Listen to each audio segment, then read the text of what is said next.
Hello future जजेस, Rajasthan judicial services का main examination schedule हो चुका है। जी हाँ, 31 अगस्त और 1 सितंबर को राजस्थान जुडिशरी का मेन एग्जामिनेशन कंडक्ट होने वाला है। जैसा कि मैं पहले भी डिस्कस कर चुकी हूँ अपनी स्ट्रैटेजी के लॉन्ग वीडियो, लाइव वीडियो में, कि राजस्थान जुडिशरी के एग्जामिनेशन सुबह और शाम 2 की शिफ्ट में होते हैं।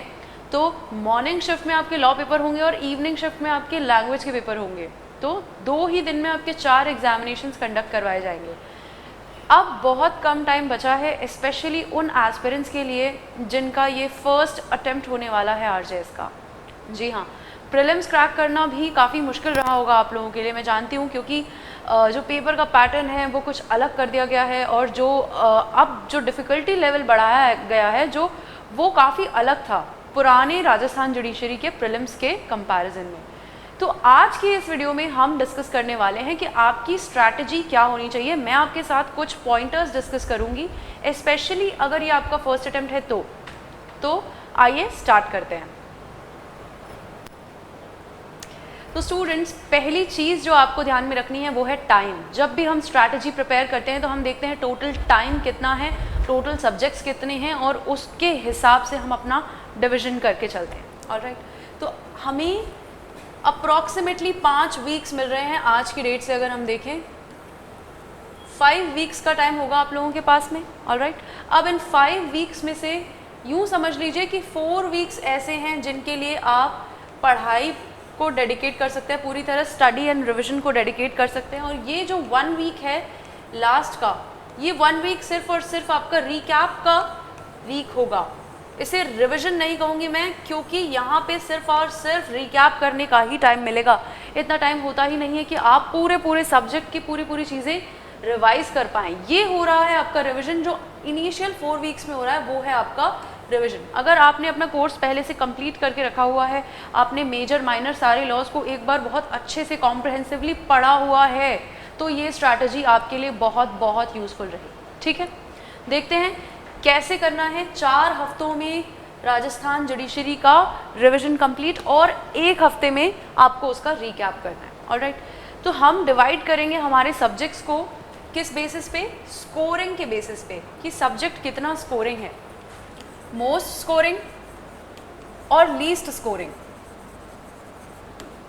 ये एक डिवीजन हुआ है। अब इस लिस्ट में आप अपने मोस्ट स्कोरिंग सब्जेक्ट्स लिखेंगे, जो आपको लगता है कि आपके लिए क्या हैं, आपके स्ट्रॉन्ग पॉइंट्स हैं, उनको आप डिस्कस करेंगे। यहाँ पर आप पॉइंटर्स में अपने वो सब्जेक्ट्स लिखेंगे। लेट्स से फॉर एग्जांपल, अगर आपको सीपीसी स्कोरिंग लगता है, आपके लिए आसान लगता है, तो आप सीपीसी लिख सकते हैं यहाँ पर। अगर आपको कॉन्ट्रैक्ट अच्छा लगता है तो आप यहाँ पे कॉन्ट्रैक्ट को मोस्ट स्कोरिंग मान सकते हैं। यहाँ पर उन सब्जेक्ट्स को लिख सकते हैं जिनमें से कम क्वेश्चंस आते हैं, माइनर हो जाते हैं, आपके माइनर लॉज हो जाते हैं या लोकल हो जाता है, और साथ साथ कोई ऐसे सब्जेक्ट्स जो आपको डिफ़िकल्ट महसूस होते हैं वो आप लीस्ट स्कोरिंग में डाल सकते हैं। राइट, तो इस तरह ये आपका पहला डिवीजन हो जाएगा। अब इस डिवीजन के बाद में आपको डिवाइड करना है easy, moderate and difficult. 3 basis पे आपको इन सब्जेक्ट्स को डिवाइड करना है जो ऊपर आपने लिखे हैं अपनी लिस्ट में। अब इनमें से आप कोई भी स्ट्रैटेजी अपना सकते हैं।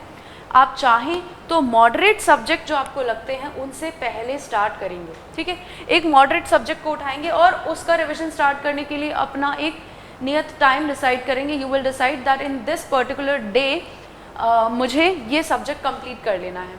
राइट, तो आप चाहें तो मॉडरेट से स्टार्ट करके फिर डिफ़िकल्ट पे मूव ऑन कर सकते हैं। बट अगर आपकी स्ट्रैटेजी चैलेंजेस को हेड ऑन फेस करने वाली है, आपकी पर्सनालिटी वैसी है कि आप चाहते हैं कि पहले डिफ़िकल्ट चीज़ों को हैंडल करें, तो आप डिफ़िकल्ट सब्जेक्ट से स्टार्ट कर सकते हैं। डिफ़िकल्ट से स्टार्ट करने का बेनिफिट ये होता है कि बाद में जब आप ईजी और मॉडरेट पे आते हैं तो आपको बिल्कुल भी टाइम नहीं लगता उन चीज़ों को करने में, क्योंकि आप उनके लिए बहुत कॉन्फिडेंट हैं। और डिफ़िकल्ट को लास्ट के लिए कभी भी नहीं रखना है।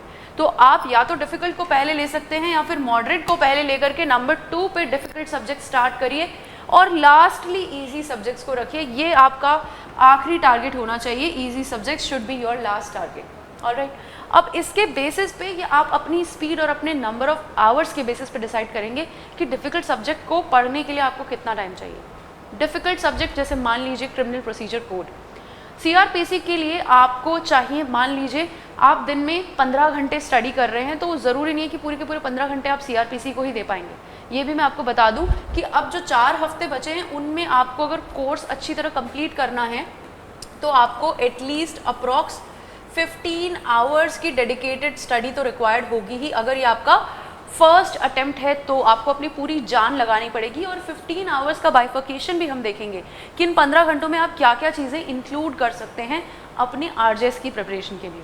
तो मान लीजिए इन 15 घंटों में से आप 5 घंटे किसी डिफ़िकल्ट सब्जेक्ट को दे सकते हैं एक दिन में, ठीक है। तो ये 5 घंटे देख करके आप डिसाइड करेंगे कि ये मेरा सब्जेक्ट जो CRPC है वो 3 दिन में ख़त्म हो रहा है या 4 दिन में ख़त्म हो रहा है, ठीक है। उस हिसाब से फिर आप अपना नेक्स्ट सब्जेक्ट प्लान करेंगे। ये पूरा का पूरा एक टाइम टेबल रफ अपने पास में बना के रख लीजिए कि इस डेट तक मेरा CRPC ख़त्म हो जाना चाहिए और CPC स्टार्ट हो जाना चाहिए, ठीक है। तो पहले अपने डिफ़िकल्ट या फिर मॉडरेट सब्जेक्ट्स को लेंगे और 4th वीक के एंड तक आपके सारे subjects difficult, easy, moderate, most scoring, least scoring जो हैं वो सारे सब्जेक्ट 4th वीक के एंड तक रिवाइज हो जाने चाहिए। और रिवीजन में आपको क्या क्या इंक्लूड करना है मैं वो भी आपको बता देती हूँ। जब आप राजस्थान जुडिशरी के लिए प्रिपेयर कर रहे हैं तो इस साल जो पेपर का पैटर्न है, जो प्रेडिक्शन है, उसके बेसिस पे मैं आपको बताना चाहती हूँ कि क्या क्या चीज़ें आपकी बेस्ट फ्रेंड रहेंगी RJS क्रैक करने के लिए। सबसे पहला, हमेशा की तरह बेयर एक्ट, क्योंकि राजस्थान का जो फोकस होता है वो बेयर एक्ट पे होता है। लेकिन पेपर अगर डिफरेंट आया, कुछ स्टाइल डिफरेंट कर दिया गया, जो DJS से प्रीलिम्स था वो काफ़ी इंस्पायर्ड था RJS का, अब DJS के मेंस से अगर हमारा मेंस भी इंस्पायर्ड होगा तो वहाँ पर बेयर एक्ट के साथ साथ आपको प्रैक्टिकल प्रॉब्लम्स का भी ध्यान रखना होगा। प्रैक्टिकल प्रॉब्लम सॉल्विंग क्वेश्चंस जो आते हैं उनका फोकस लेकर के चलना है कि लॉ का एप्लीकेशन कैसे करना है फैक्ट्स के ऊपर, ये। और साथ ही साथ आपको केस लॉज का बहुत ध्यान रखना होगा। इसमें आपको लेटेस्ट प्लस लैंडमार्क दोनों ही केस लॉज जो हैं वो आपको देखने होंगे। और लेटेस्ट केस लॉज पे स्पेशल फोकस रखिएगा स्टूडेंट्स, मैं बार बार कहती हूँ, क्योंकि लेटेस्ट केस लॉज सभी जुडिशियल सर्विसेज में इंपॉर्टेंट होते हैं। लेटेस्ट केसेस में से क्वेश्चंस डायरेक्टली बन करके आते हैं, ठीक है। ये जो 3 चीज़ें अगर आप ये करते हैं तो इसके अलावा आपको कोई बुक एज सच रेफ़र करने की ज़रूरत नहीं है, क्योंकि आप जहाँ पे भी कोचिंग ले रहे हैं आपने कॉम्प्रहेंसिवली पढ़ाई की होगी, आपके पास में अपने नोट्स प्रिपेयर्ड होंगे। अपने खुद के सेल्फ नोट्स को रेफ़र कीजिए और जो कोचिंग से प्रोवाइडेड नोट्स हैं उनको भी रेफ़र कर सकते हैं। तो कोई भी बुक उठाने की गलती ना करें, ये वो टाइम नहीं है कि आप बुक से रिविज़न करें। अगर आपने बुक उठा ली तो यूँ समझिए कि RJS बहुत ही दूर का सपना बन के रह जाएगा, क्योंकि बुक इतना डाइवर्जन और इतना डाइवर्सिटी से बताती है चीज़ों को कि आप वो अभी फैथम नहीं कर पाएंगे, अभी आप वो सारा का सारा मटेरियल जो है इंटरलाइज नहीं कर पाएंगे। बहुत शॉर्ट ड्यूरेशन ऑफ टाइम है ये, ठीक है। तो ये 3 चीज़ें आपको करनी है। बेयर एक्ट देखने हैं, प्रैक्टिकल प्रॉब्लम्स को कैसे सॉल्व करना है, लॉ के एप्लीकेशन को देखना समझना है, और केस लॉज देखने हैं आपको। तो प्रैक्टिकल प्रॉब्लम्स के लिए मैं आपको बता दूं कि पास्ट ईयर पेपर के क्वेश्चंस PYPs आप सॉल्व करना स्टार्ट कर सकते हैं, ठीक है। PYPs देख सकते हैं, सिर्फ राजस्थान के ही नहीं, क्योंकि राजस्थान में तो डायरेक्ट क्वेश्चन ही आया करते हैं यूजुअली। राजस्थान के PYPs भी देखिए, प्रीवियस ईयर पेपर्स देख करके आपको थोड़ा अंदाज़ा तो होगा कि पेपर का पैटर्न किस तरह का आता है। अगर सिमिलर पैटर्न रहा तो आप वो प्रैक्टिकल प्रॉब्लम्स वहाँ पे सॉल्व कर पाएंगे। लेकिन अगर डिफरेंट हुआ, बिल्कुल DJS जैसा पैटर्न हो गया, तो उसके लिए आपको दूसरे स्टेट्स के भी जहाँ पे प्रैक्टिकल क्वेश्चंस पूछे जाते हैं वो प्रैक्टिकल क्वेश्चंस सॉल्व करने होंगे। उसके लिए कोई भी बुक चूज़ कर सकते हैं जो मार्केट में अवेलेबल है। प्रीवियस ईयर्स पेपर्स की बुक्स आती है और उसमें आप प्रैक्टिकल प्रॉब्लम्स देखिए हर सब्जेक्ट की।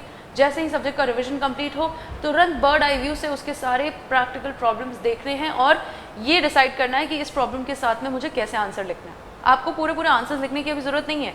अभी आप सब्जेक्ट कंप्लीट होते ही देखेंगे कि मुझे किस तरह पूरा आंसर फ्रेम करना होगा, इस आंसर की फ्रेमिंग क्या होगी, इसमें क्या क्या इंक्लूड करना है, क्या मैं डिसीजन दूंगा या दूंगी। इस तरह से आप ये प्रैक्टिस करते जाएंगे। और केस लॉज के बारे में मैंने आपको बता दिया है कि लेटेस्ट केस लॉज आपको देखने ही है। कोई भी प्लेटफॉर्म ले लीजिए, ऑनलाइन प्लेटफॉर्म बहुत सारे हैं जहाँ पे आपको लेटेस्ट केस लॉज अवेलेबल होते हैं। तो इस तरह तो आपको अपना पूरा शेड्यूल करना है। अब ये जो 15 घंटे हैं इनकी बात कर लेते हैं। दिन के 15 घंटे जो पहली बार दे रहे हैं उनके लिए है ये। जिनका दूसरा या तीसरा अटेम्प्ट है वो शायद 12 घंटे में या 10 घंटे में भी अप्रोप्रिएट अमाउंट डेडिकेट कर देंगे अपने स्टडी को। लेकिन जो पहली बार दे रहे हैं वो 15 घंटे से कम में क्रैक कर पाना बहुत मुश्किल है स्टूडेंट्स। तो 15 घंटे लेते हैं तो उसमें आप लोग अपना टाइम डेडिकेट कर सकते हैं स्टडी को। स्टडी यानी कि रिविजन करना है, जो पढ़ने की चीज़ें हैं, आपने बेयर एक्ट खोला है और आप उससे पढ़ रहे हैं, वो स्टडी का टाइम, ठीक है। और आपका आप डेडिकेट कर सकते हैं केस नोट्स बनाने के लिए। जो भी सब्जेक्ट आप देख रहे हैं, अगर ढेर सारे सब्जेक्ट्स लेते हैं एक टाइम पे तो कन्फ्यूजन होता है, इसलिए कोशिश करें कि एक दिन में मैक्सिमम 2 या 3 सब्जेक्ट्स ही उठाएं और उससे ज़्यादा नहीं। 2 सब्जेक्ट्स लेकर के चलेंगे साइड बाय साइड, एक को पढ़ा, थोड़ा ब्रेक दिया, और फिर दूसरे को पढ़ा, थोड़ा ब्रेक दिया, और फिर पहले पे वापस आ गए, फिर थोड़ा ब्रेक दे करके दूसरे पे आ गए। ये बहुत बेहतरीन स्ट्रैटेजी मानी जाती है। आपका जो माइंड है वो एक्लेमेटाइज हो जाता है दोनों सब्जेक्ट्स को लेकर के, और रिविजन फटाफट हो जाता है, ठीक है। तो यहाँ पर केस नोट्स भी बना सकते हैं, स्टडी कर सकते हैं, और साथ साथ आपको करनी है राइटिंग की प्रैक्टिस। राइटिंग प्रैक्टिस बहुत इंपॉर्टेंट है। मैं आपको हमेशा से कह रही हूँ स्टूडेंट्स कि राइटिंग प्रैक्टिस को बहुत ज़्यादा तवज्जो देनी है, क्योंकि राजस्थान का पेपर भी लेंथी पेपर आता है। और अभी अभी आप लोगों ने हरियाणा के मेंस के बारे में सुना होगा, सिविल लॉ 1 का पेपर कई स्टूडेंट्स का छूटा है। वो आपको यहाँ पे नहीं करना है, क्योंकि ये सिर्फ 100 मार्क्स का पेपर है। अगर यहाँ आपका लास्ट क्वेश्चन छूट जाता है जो 15 मार्क्स का है या 20 मार्क्स का है, तो एक बहुत बहुत बड़ा लॉस हो जाएगा आपके लिए। आप जो है इवैल्यूएशन की रेस से बाहर हो जाएंगे, ठीक है। तो यहाँ पर राइटिंग प्रैक्टिस का देखते हैं कि आपको क्या क्या चीज़ें लिख लिख के प्रैक्टिस करनी है हर दिन में। बात आती है हिंदी ऐसे की, इंग्लिश ऐसे की, और मेंस आंसर्स की। फिर आता है last but not least judgement और ऑर्डर राइटिंग, ठीक है। तो आप लोगों को अपना टाइम कुछ इस तरह डिवाइड करना है कि आप दिन में 15-20 मिनट निकाल करके एक ऐसे लिख पाएँ हिंदी का और इंग्लिश का, 1 ऐसे बोथ। इसमें आपको ये करना है कि एक टॉपिक लेना है और उस टॉपिक के ऊपर हिंदी में भी प्रिपेयर करना है, और सेम टॉपिक के ऊपर आपको इंग्लिश में भी ऐसे लिखना है, ठीक है। आप क्या करेंगे, तुरंत माइंड मैप बना करके इंग्लिश और हिंदी दोनों का और एक एक ऐसे लिख देंगे। ये एक्सरसाइज आपको बहुत ज़्यादा टाइम ना ले, ये देखिएगा 1 घंटे के अंदर कोशिश करना है, क्योंकि वहाँ पे पेपर भी जो होता है 1.5 घंटे का ही होता है। तो आपको 1.5 घंटे में वहाँ पे 3 एसेज लिखने हैं, तो यहाँ पे आप 1 घंटे में 2 एसेज, एक हिंदी और एक इंग्लिश का मॉडरेट साइज़ का ऐसे लिखने की कोशिश करेंगे। इसके लिए बहुत इंपॉर्टेंट है कि पास्ट ईयर पेपर्स रेफर कर लें। ऐसे किस तरह के आते हैं, सोशोलॉजिकल और कंटेम्प्रेरी एसेज जो आते हैं, और जो पॉलिटिकल चीज़ों को लेकर के आते हैं, तो ये सारे के सारे एसेज जो हैं वो आप देख लेंगे। लीगल एसेज जो आते हैं, ये मैं आपके साथ में डिटेल में डिस्कशन कर चुकी हूँ लाइव वीडियो में कि एसेज किस तरह के आ सकते हैं। मैंने कुछ इंपॉर्टेंट टॉपिक्स भी बताए हैं उस वीडियो में, ज़रूर देखें, और उन टॉपिक्स के ऊपर तो एटलीस्ट प्रिपेयर करके ही रखें स्टूडेंट्स। ऑलराइट, मेंस आंसर्स की बात की जाए तो जो सब्जेक्ट आपको डिफ़िकल्ट लगते हैं, जिनमें आपको खुद फीलिंग आती है कि इनके मेंस के आंसर्स लिखने में मुझे डिफ़िकल्टी फेस होती है, उस सब्जेक्ट को, पर्टिकुलर सब्जेक्ट को आधा घंटा डेडिकेट करिए। दिन में 30 मिनट्स कुछ नहीं करना है, बस उन सब्जेक्ट के आप मेंस के आंसर लिखने की प्रैक्टिस कीजिए। 30 मिनट में आप जितना भी लिख पाते हैं उतना लिखिए, जितने भी आंसर्स आप फ्रेम कर पाते हैं, प्रैक्टिकल क्वेश्चंस के हैं या थ्योरेटिकल क्वेश्चंस के हैं। मेंस आंसर राइटिंग को इस तरह 30 मिनट्स एवरीडे आप दे सकते हैं। उसकी बाद बात आती है जजमेंट और ऑर्डर राइटिंग की, जिसमें सिविल और क्रिमिनल दोनों के जजमेंट्स आते हैं।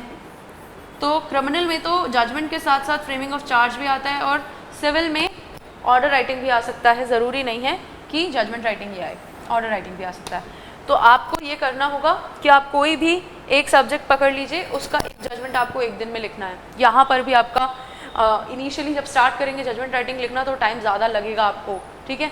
तो आपको वो टाइम कम करना है, हर दिन अपना एवरेज कम करना है जजमेंट लिखने का। सिविल का एक जजमेंट लिखते हैं आज, तो कल एक जजमेंट क्रिमिनल का लिखिए, ठीक है। इस तरह रोज़ एक जजमेंट भी आपको लिखना है, ठीक है। जब तक आपका टाइम आएगा पेपर का, तब तक 4 हफ्ते में आप काफ़ी सारे जजमेंट्स जो हैं लिख चुके होंगे, ठीक है। इस तरह आपको ऑपरेट करना है अगर आप अपना जो है कॉम्प्रहेंसिव प्रिपरेशन रखना चाहते हैं, ठीक है। इसके अलावा मैं आपको बता दूं कुछ और बातें, जैसे कि पेपर के टाइम पे जब आप पेपर देने जाएंगे तो उससे पहले आपको कोशिश करनी है कि आप बहुत सारा लिख लें, क्योंकि फर्स्ट पेपर कई लोगों का छूटता है, लॉ पेपर 1 कई लोगों का छूटता है, वो अवॉइड करना है।